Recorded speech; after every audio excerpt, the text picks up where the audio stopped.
کسی نے مدینہ سے ودا کر دیا، کسی نے مکہ سے ودا کر دیا، کسی نے کوفہ سے کر دیا، کسی نے راستے سے کر دیا، کسی نے بصرہ سے کر دیا۔ عزیز من، امام حسین علیہ السلام نے جو راستہ آغاز کیا ہے وہ ختم نہیں ہوا،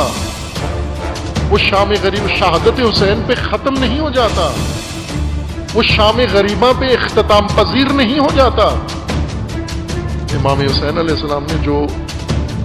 مزاحمت شروع کی ظلم و ستم کے خلاف، وہ ختم نہیں ہوئی۔ کب ختم ہوگی؟ جس دن زمین پر آخری یزید ختم ہو جائے گا، جس دن پورے کرۂ ارض پر آخری ظالم ختم ہو جائے گا، جس دن اس کرۂ ارض پر آخری ستمگر فنار ہو جائے گا، نابود ہو جائے گا، آخری نظام حکومت فاسد جب ختم ہوگا، اس دن عزادار حسینی کا فریضہ اختتام پذیر ہوگا، اس دن ودا کا حق بنتا ہے۔ علامہ اقبال کی نظم شام غریبہ کے بارے میں ہے، سپر از دست مئی انداز کہ جنگ است ہنوز۔ یہ شام غریبہ اقبال سے سنو آپ، بڑی ہے، پہلے کسی مجلس میں ذکر ہوئی ہے، آپ وہاں رجوع کر لیں، فارسی کلام میں ہے، پھر کبھی توفیق ہوئی آپ کی خدمت میں عرض کروں گا۔ شام غریبہ اقبال نے پڑھی ہے،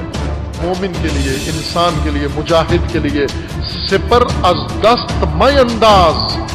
ابھی اسلحہ زمین پہ مت رکھ، ڈھال زمین پہ مت رکھ، شمشیر زمین پہ مت رکھ